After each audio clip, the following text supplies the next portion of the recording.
ಸರ್ವೋಚ್ಚ ನ್ಯಾಯಾಲಯದ ನ್ಯಾಯಮೂರ್ತಿಗಳ ಮೇಲೆ ಶೂ ಎಸೆಯಲು ಯತ್ನಿಸಿದ ವಕೀಲನ ವಿರುದ್ಧ ಕಾನೂನು ಕ್ರಮ ಕೈಗೊಳ್ಳುವಂತೆ ಆಗ್ರಹಿಸಿ ಕರ್ನಾಟಕ ದಲಿತ ಸಂಘರ್ಷ ಸಮಿತಿಯ ಜಿಲ್ಲೆ ಹಾಗೂ ತಾಲೂಕು ಸಮಿತಿಯಿಂದ ಯಲ್ಲಾಪುರದಲ್ಲಿ ತಹಸೀಲ್ದಾರ್ ಚಂದ್ರಶೇಖರ್ ಹೊಸ್ಮನಿಯವರ ಮೂಲಕ ರಾಜ್ಯಪಾಲರಿಗೆ ಮನವಿಯನ್ನು ಸಲ್ಲಿಸಲಾಯಿತು.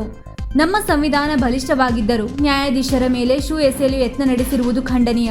ದೇವರ ಸ್ಥಾನದಲ್ಲಿರುವ ನ್ಯಾಯಾಧೀಶರ ಮೇಲೆ ಈ ರೀತಿ ಮಾಡುವುದಕ್ಕೆ ಮುಂದಾದ ವ್ಯಕ್ತಿ ತನ್ನ ಪ್ರಚಾರಕ್ಕೂ ಅಥವಾ ದ್ವೇಷಕ್ಕೂ ಇಂತಹ ಉದ್ದಟತನ ತೋರಿದ್ದಾನೆ.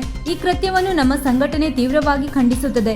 ಈ ವಕೀಲನನ್ನು ತಕ್ಷಣ ಬಂಧಿಸಿ ಕಾನೂನು ಕ್ರಮ ಕೈಗೊಳ್ಳಬೇಕೆಂದು ಸಂಘಟನೆಯ ಪ್ರಮುಖರು ಆಗ್ರಹಿಸಿದರು. ಈ ವೇಳೆ ಸಂಘಟನೆಯ ಪದಾಧಿಕಾರಿಗಳಾದ ಮಾರುತಿ ಬೋವಿವಡ್ಡರ್, ಜಗನ್ನಾಥ್ ರೇವಣ್ಕರ್, ಕಲ್ಲಪ್ಪ ಹೋಳಿ, ಶೇಖರ್ ಸಿದ್ದಿ, ತೋಲಾರಾಮ ಅತ್ತರ್ವಾಲ, ಸುನಿಲ್ ಕಾಂಬಳೆ, ಪೂಜಾ ನೇತ್ರೇಕರ್, ರವಿ ಪಾಟಣ್ಕರ್, ಫಕೀರಪ್ಪ ಹರಿಜನ್, ವಸಂತ್ ಮಾವಿನಕಟ್ಟ ಸೇರಿದಂತೆ ಮತ್ತಿತರರು ಉಪಸ್ಥಿತರಿದ್ದರು.